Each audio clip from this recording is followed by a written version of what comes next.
गोहाना में आज सरदार वल्लभ भाई पटेल की जयंती को लेकर पहुंचे प्रदेश के शिक्षा मंत्री महिपाल ढांडा ने मीडिया से बातचीत में कहा, 1947 के बाद देश में ऐसी सोच आई जिसने सरदार पटेल की एकता की भावना को आगे बढ़ाने की बजाय दफनाने का काम किया। उन्होंने कहा कि देश को मिलने वाली वीटो पावर को ठुकरा कर कबूतर उड़ाना ज्यादा जरूरी समझा गया और उसी का परिणाम है कि आज जब भी भारत कोई बड़ा कदम उठाता है, चीन वीटो कर देता है। 1947 से लेके और 2014 तक इस देश में एक बड़ी त्रासदी रही। इस देश के एक ऐसे महापुरुष, एक ऐसे नेता जिससे प्रेरणा लेके युवा आगे बढ़ सकते थे। इस देश की राजनीति में अलग तरह का एक विशेषता देखने को मिलती और ये देश एक दबी हुई राजनीति से निकल कर एक ऐसी सौहार्द और दबंगता वाली राजनीति करके दुनिया के बहुत मजबूत मंच का सारथी भी हो सकता था। ऐसी संभावनाओं पर इसलिए चोट लगी कि हमने अपने नेताओं को समझा नहीं, उन नेताओं का आदर सत्कार और उनके जीवन को कभी हमें पढ़ाया नहीं गया, बताया नहीं गया, उस पर चलने की प्रेरणा नहीं दी। मैं बात कर रहा हूँ सरदार वल्लभ भाई पटेल जी की। और वल्लभ भाई पटेल जिन्होंने इस हिंदुस्तान को एक किया, जिसने 572 रियासतों को जोड़ के एक किया, इस देश को एक बनाया, इस देश को एक बनाना, श्रेष्ठ बनाना, मजबूत बनाना, इस देश की ताकत उसको उभारना, जिसने ऐसी सोच के साथ काम किया हो, उस सोच को ही दफन कर दिया गया, उस सोच को कुचल दिया। और मैं इसलिए कह रहा हूँ ये कुचल दिया या दफना दिया क्योंकि कभी हम लोगों के सामने उस व्यक्तित्व का जो निचोड़ है वो कभी हमें बताया नहीं गया। कभी किसी ने, आपने भी नहीं पढ़ा होगा कि एक ऐसा नेता जिसने छोटे छोटे रजवाड़ों को अपनी काम करने की शैली से, अपने विचार से, अपनी स्वयं की उनकी बुद्धि कौशल की वजह से एक बहुत बड़े परिवर्तन हुए हैं। देश के साथ जुड़ने के लिए सब लोग तैयार हुए हैं। जिसने प्रेरणा देने की बजाय, आत्मनिर्भर बनने की बजाय, हम लोगों का आत्मसम्मान बढ़ाने की बजाय हमें गिरावट की दलदल में लेकर गए। और गिरावट की दलदल में इसलिए लेके गए कि हिंदी चीनी भाई भाई का नारा लगाया। देश में पूरी दुनिया ने भारत को कहा कि आप मेंबर बनिए, और उन्होंने कहा कि हम तो सफेद कबूतर उड़ाएंगे और ये चाइना को बना दो इसका। वो बन गया और वो बनने के बाद आज हमारी हालात क्या है। आज हम लोग जब वहाँ पे बात करते हैं, वोटिंग होती, तो हमारी वोटिंग वीटो पावर लगाकर काटने का काम कौन कर रहा है। इतनी बड़ी चीज जो भारत को मिल रही थी उसको ना लेना। दुनिया में हम खड़े होते, हम आगे बढ़ते, हम तरक्की करते, हमारे सारे रास्ते काटे गए हैं।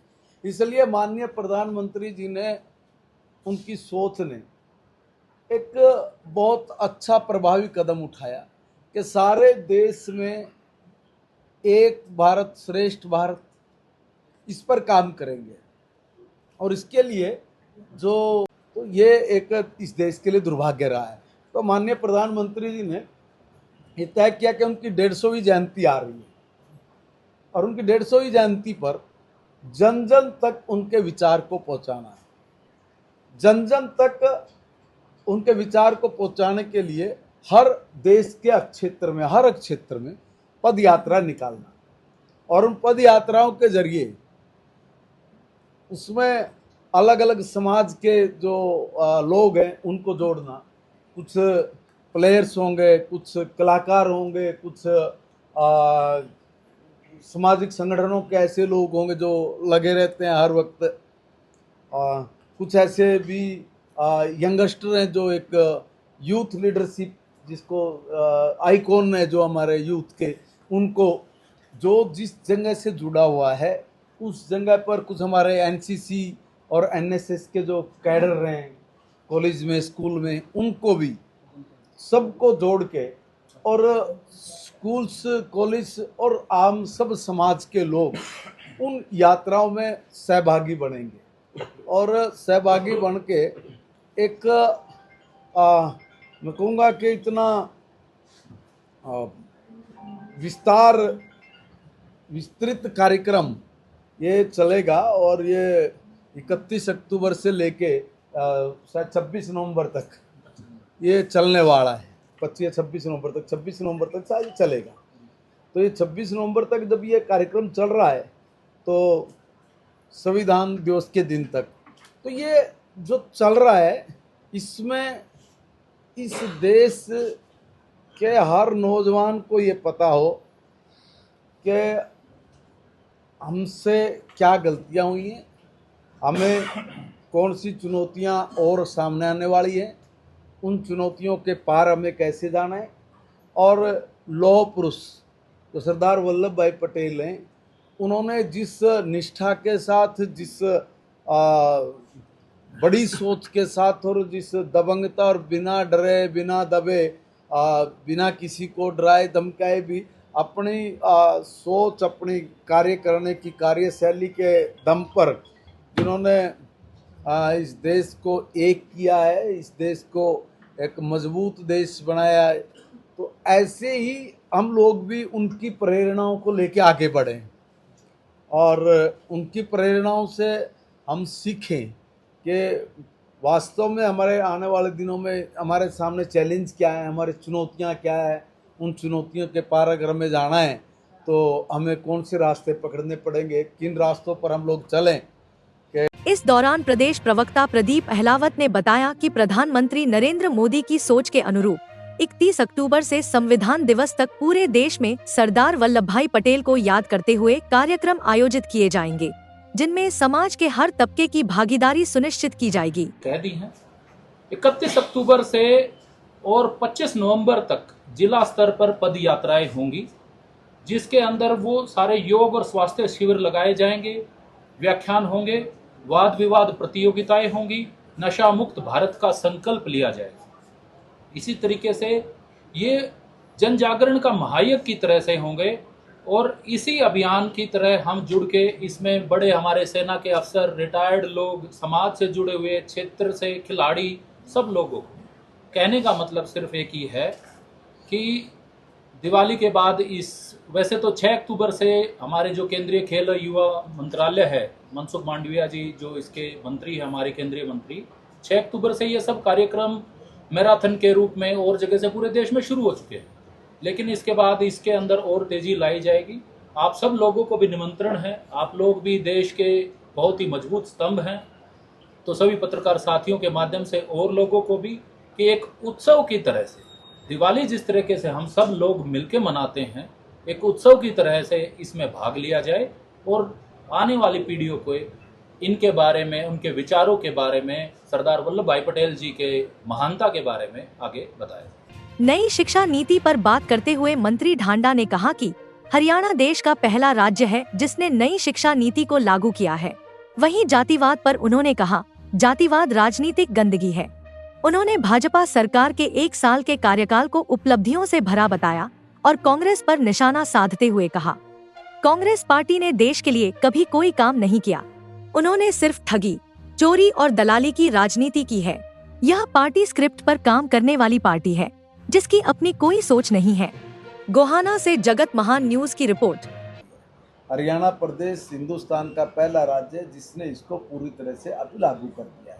2025 तक हम इस देश में प्रदेश में नई राष्ट्रीय शिक्षा नीति को लागू करने का हमने संकल्प लिया था, हमने उसको पूरा किया है।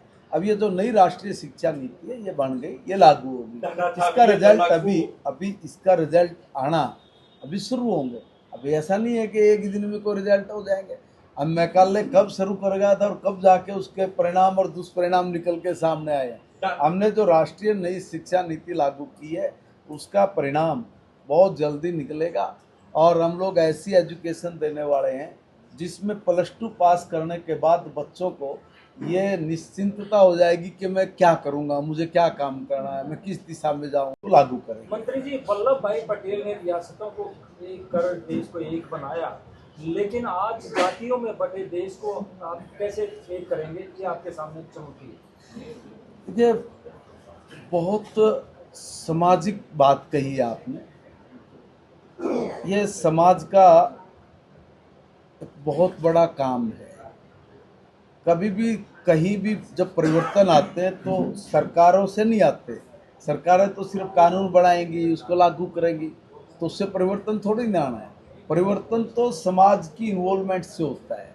और जिस दिन समाज ने ये ठान लिया कि हमने इस तरह की बीमारियों को या जाति पाति की इन चीज़ों को ख़त्म करना है, तो वो ख़त्म कर देगा।